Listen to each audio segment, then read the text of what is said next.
Bonjour, amoureux de Saint-Georges. Très heureux de vous retrouver pour notre avant-dernière émission en direct.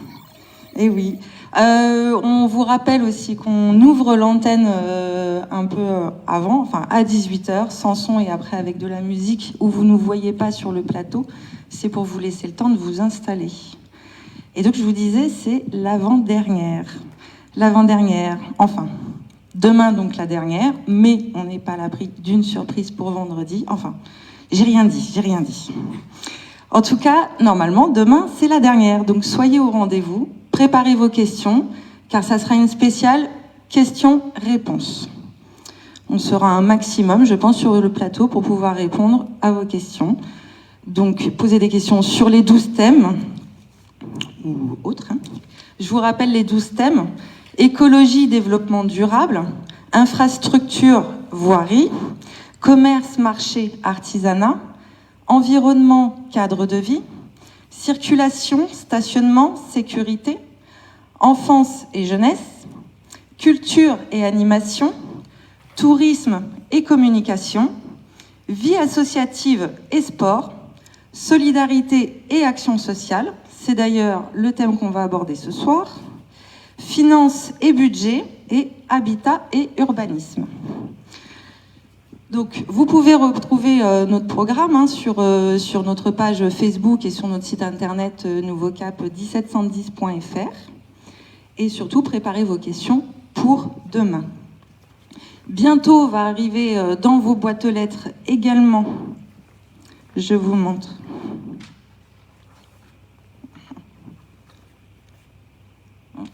une lettre au Saint-Georges.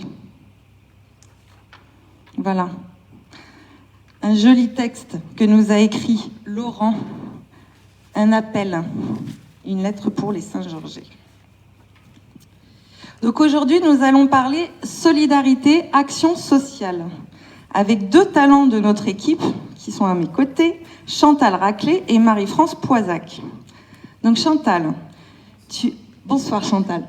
Tu étais cadre dans un établissement financier spécialisé dans le financement immobilier.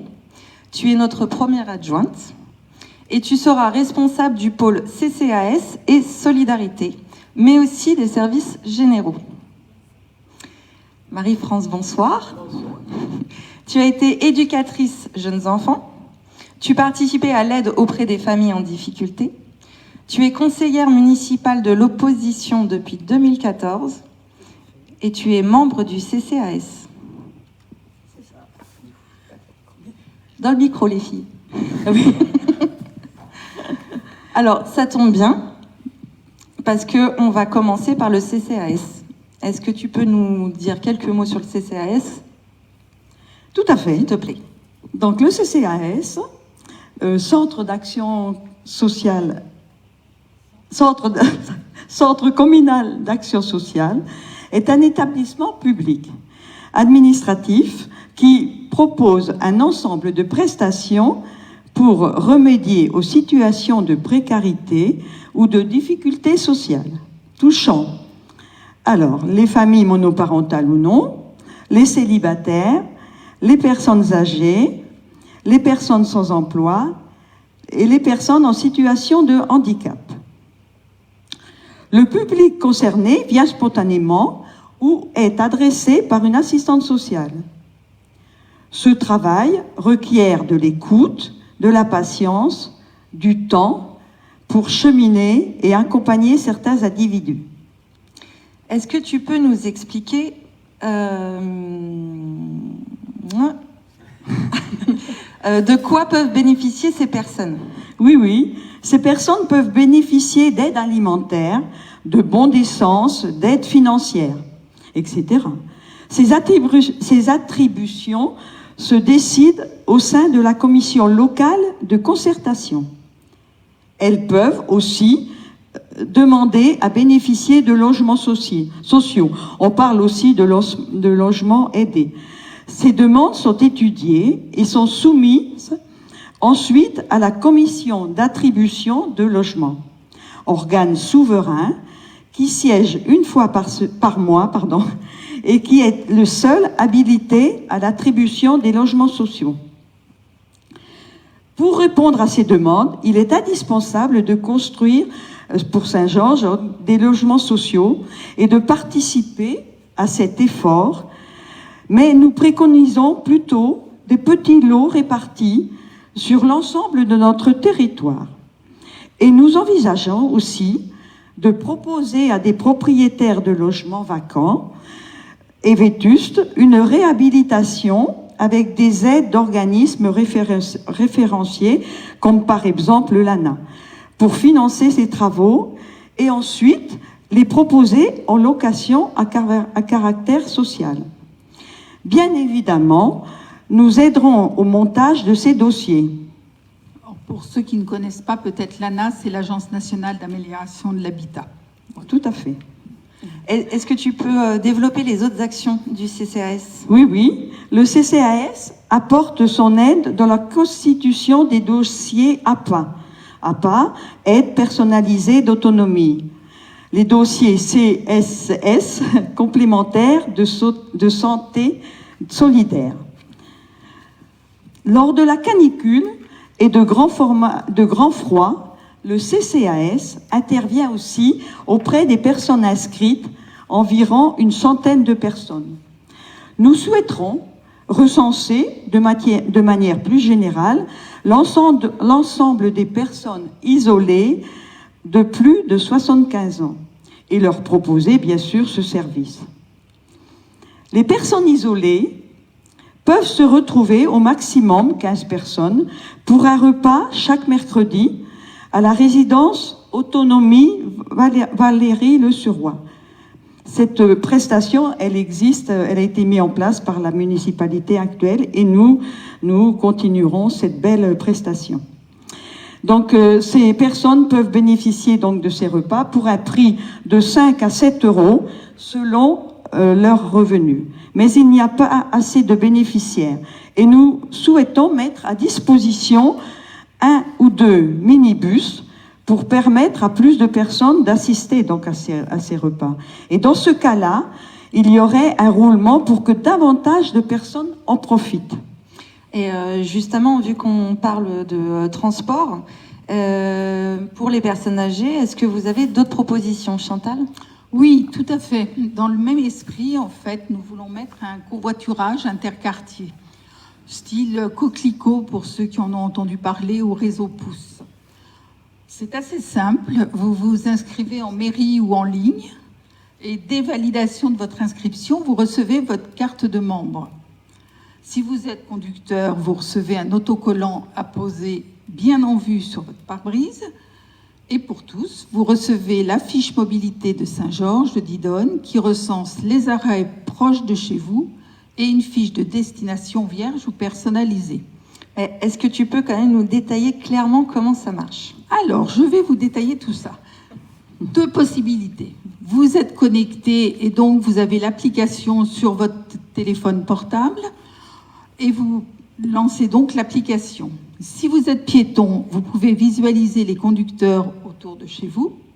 Et si vous êtes conducteur, vous pouvez voir si des autostoppeurs se rendent au même endroit que vous ou faire un détour par un arrêt sur le pouce. Mais si vous n'êtes pas connecté et donc vous êtes vintage, vous êtes piéton, alors vous vous rendez tout simplement à un arrêt sur le pouce avec votre fiche destination. Et si vous êtes conducteur, vous regardez aux arrêts sur le pouce pour partager votre voiture. Donc vraiment, c'est un système assez simple qui est de plus en plus utilisé dans de nombreuses villes. Et surtout, l'immense avantage que ça peut être aussi mis en place dans des villes voisines comme Méché, comme Royan. Et donc, ça étendrait les possibilités pour les personnes à autonomie un peu plus réduite ou n'ayant plus de voiture. Merci Chantal. Le CCAS gère aussi la résidence Autonomie Valéry-le-Suroît. Marie-France, est-ce que tu peux nous raconter sa composition ? Oui, tout à fait. Donc cette résidence se compose de 55 logements, de 26 ou 33 mètres carrés. Sur ces 55 logements, donc 2 sont réservés en chambre d'hôtes, pour l'accueil par exemple des familles, des résidents. 2 sont réservés en logement social, et 2 vont disparaître avec les travaux d'agrandissement de la cuisine et de la coursive. Et donc, 49 logements sont mis en location. L'accueil se fait donc à la carte, avec ou sans restauration, avec ou sans animation. Pour mémoire, je vais vous parler un petit peu du coût. Donc, ce coût se repartit de la façon suivante. 451 € pour un studio de 33 mètres carrés, 67 € de charges collectives, 390 € de services contractuels, veilleurs de nuit, animation, etc.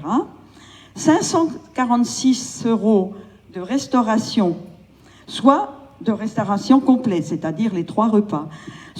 Tout ça pour un coût de 1 450 € par mois. Les résidents peuvent faire appel, en complément de ces services, à des services extérieurs, aide ménagère, infirmière, etc. Depuis la loi 2015, la loi autorise l'ouverture des locations à hauteur de 15% à des personnes non retraitées, comme les étudiants, les jeunes travailleurs ou des personnes qui sont en attente d'un logement social. Aujourd'hui, 39 logements sont occupés par des retraités, 9 ou 10 à peu près dans le cadre des logements sociaux, logements aidés, je reviens, et 7 sont vacants. Il serait bien de les proposer, ces logements vacants, aux saisonniers par exemple, de réfléchir comment optimiser l'occupation de ces logements, car la vacance, fragile. C'est pas les On n'est vacances, pas en vacances, non, Marie-France. La vacance fragilise l'équilibre financier de la résidence. D'ailleurs, était-ce nécessaire de mettre aux normes la cuisine, de l'agrandir comme c'est en train de se faire? Les travaux sont d'ailleurs arrêtés depuis le confinement, alors que l'on aurait peut-être pu mutualiser avec la cantine scolaire. Et depuis quelques années, du coup, on constate... Non, C'est pour moi. d'accord. Vas-y. Voilà. Donc, depuis quelques années, effectivement, on constate sur le plan national une désaffection des personnes âgées pour ce type de résidence. Celles-ci, effectivement, préférant rester le plus longtemps possible chez elles, avec des aides à domicile. Et lorsque leur santé ne leur permet vraiment plus de rester à domicile, généralement, elles partent en EHPAD. Les EHPAD étant des établissements d'hébergement pour personnes dépendantes. Et du coup, nous, on avait une proposition alternative dont tu avais déjà parlé lors de réunions publiques l'année dernière et les réunions de quartier aussi de cette année. Est-ce que tu peux nous expliquer? Tout à fait. Alors, c'est pourquoi nous souhaiterions implanter un concept innovant de colocation pour personnes âgées ou handicapées, c'est-à-dire ayant un GIR 3 à 5. C'est-à-dire que ce sont des personnes qui restent quand même, qui sont autonomes mentalement. Où les habitants du village, ainsi que... C'est donc ce concept innovant qui est prévu pour des personnes de GIR 3 à 5, et c'est prioritairement réservé aux habitants du village et à leurs descendants. Donc c'est quand même vraiment quelque chose de très intéressant. Ce sont de petites unités résidentielles de 7 studios d'environ 30 mètres carrés, aménagés comme le souhaite le résident, avec salle de bain, ligne téléphonique, Internet et accès direct au jardin. Les animaux de compagnie sont acceptés, ce qui est quand même aussi important parce que beaucoup de personnes âgées sont assez attachées à leurs compagnons. Les repas sont préparés sur place par les auxiliaires de vie et les résidents peuvent participer à la vie de la colocation si elles le souhaitent. C'est vraiment une cuisine que chacun peut faire chez soi. 3 auxiliaires de vie, dont certaines résident sur place dans des logements de fonction, se relaient 24 heures sur 24 pour accompagner au quotidien les personnes dans tous les gestes, du quotidien. Ça peut être les laver, les nourrir si elles ne peuvent plus faire ces gestes toutes seules. On respecte surtout les rythmes naturels des personnes et c'est un cadre de vie stimulant. Au cœur des communes, accentuée par le lieu accueillant où la famille et les amis sont vraiment les bienvenus.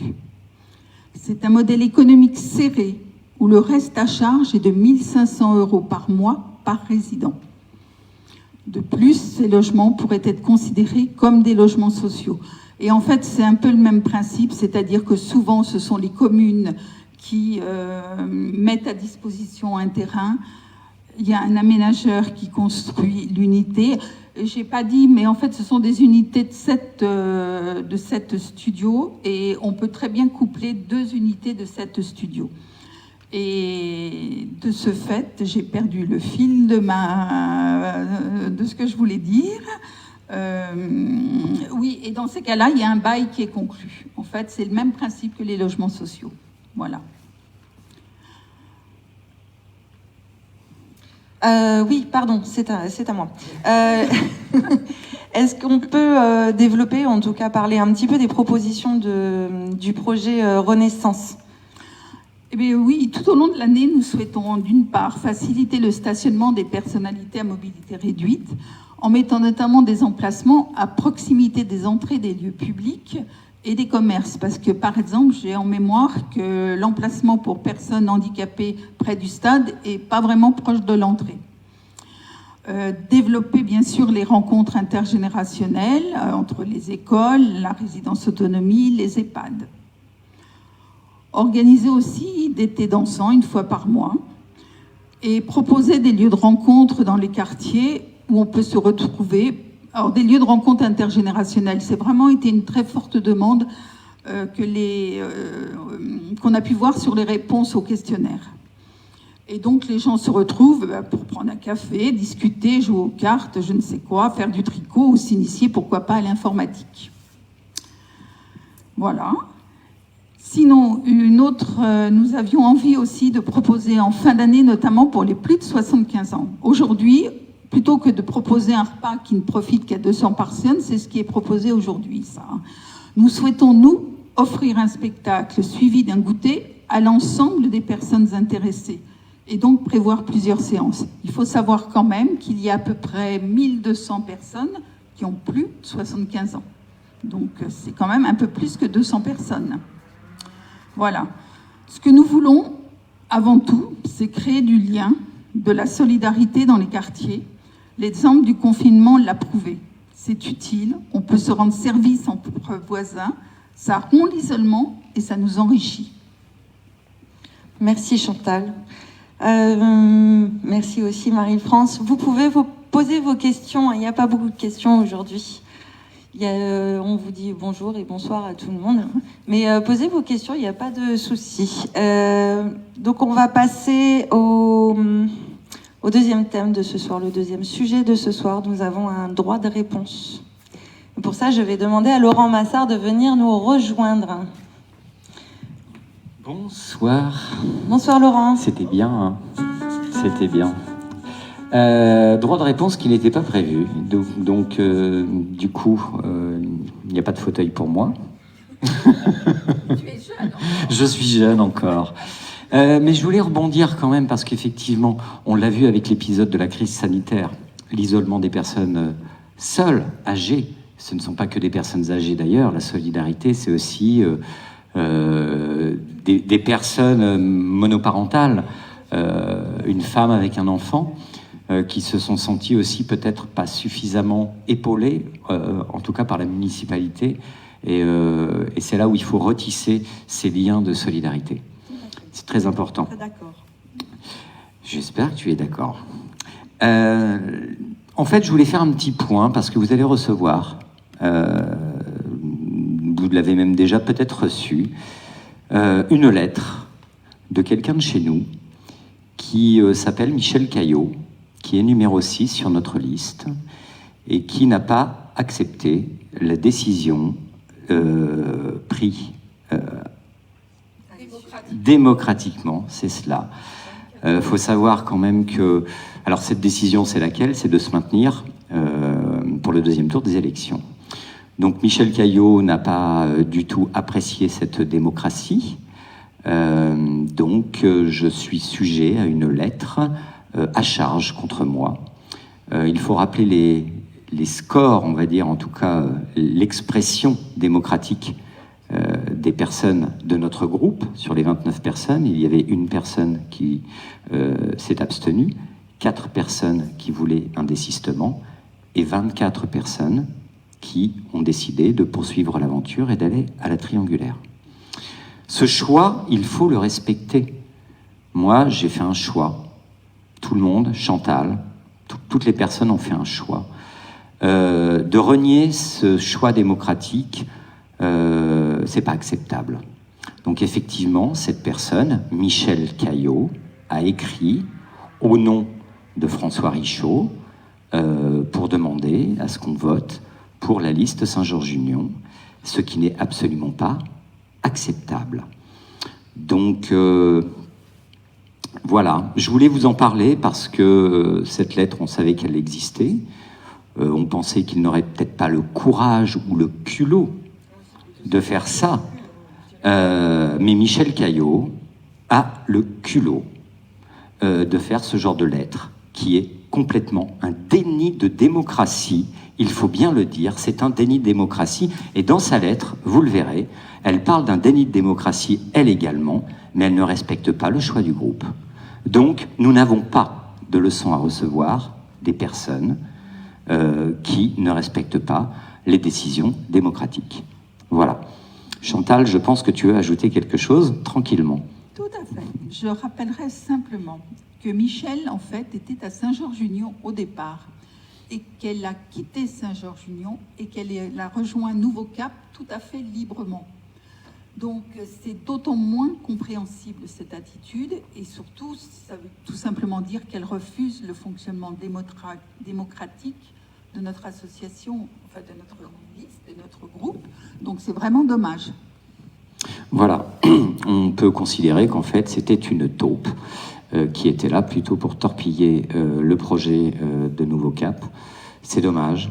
On est très déçus en fait de cette réaction. On pensait être avec des personnes sensées, réfléchies, amoureuses de Saint-Georges et responsables. Il n'en est rien. Michel Caillot ne représente pas la démocratie au sein de notre mouvement Nouveau Cap. Donc c'est pour ça que je voulais remettre les choses au point, alors que ce n'était pas prévu effectivement ce soir de faire un droit de réponse, mais il fallait mettre les choses au point.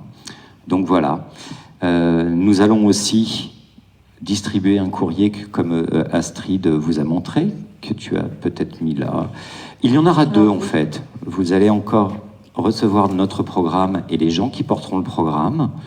Et puis il y aura une deuxième lettre qui ne sera pas à charge, mais qui expliquera les choses, pourquoi la triangulaire, et surtout pourquoi nous ne sommes pas d'accord avec M. Richaud, puisqu'il a menti au Saint-Georges, et nous ne sommes pas d'accord, évidemment, avec M. Bouffard, qui a également menti au Saint-Georges, qui nous a pillé notre programme, alors que ce n'était pas du tout prévu, qu'il envoie ce genre de lettres en reprenant l'intégralité de notre programme. Nous espérons que les Saint-Georgais ne seront pas dupes. Nous sommes transparents, mais il faut dire les choses. Donc voilà. Je l'ai dit voilà, et il ne faut pas que je dise voilà à chaque fois. Voilà. D'ailleurs, on se disait tout à l'heure en s'amusant qu'on aurait pu faire notre programme en supprimant tout ce qui nous avait été pris. Oui, mais à ce moment-là, Chantal, on n'aurait plus de programme. Mais oui, On n'aurait plus rien à dire. Oui. Ça aurait peut-être été amusant de le constater, justement. Oui, d'ailleurs, qu'est-ce qu'il faut penser de ça? C'est qu'en fait, il n'avait pas de programme, et c'est vrai, puisqu'il nous a resservi avant le 15 mars son programme d'il y a 6 ans, de 2014. Donc, je pense que les Saint-Georgais ne seront pas dupes. Si vous voulez le changement, si vous voulez un nouveau souffle pour Saint-Georges de Didonne, c'est Nouveau Cap pour Saint-Georges de Didonne. Et je vous souhaite une bonne soirée. Je pense qu'Astrid a encore des informations. Oui, juste quelques petites précisions. Merci Laurent d'être intervenu parce que c'est vrai que c'était important d'en parler. Donc n'oubliez pas d'aller retrouver tous les projets de Nouveau Cap, pardon, je suis un petit peu perturbée, du projet Renaissance sur les 12 thèmes sur notre page Facebook et sur le site internet nouvocap1710.fr. Profitez-en pour aller revoir les vidéos, les émissions en direct qu'on a fait depuis le début, et également les réunions publiques que nous avons fait l'année dernière, où on parle déjà de notre projet Renaissance. Voilà. Et pour demain, soyez nombreux au rendez-vous, réfléchissez dès maintenant à vos questions, n'hésitez pas, venez nombreux demain, parlez-en autour de vous. Et je finirai par dire, allez voter aussi dimanche, votez Nouveau Cap, votez Nouveau Cap, votez Laurent Massard. Bonsoir les filles. Bonsoir. Et à demain, 18h.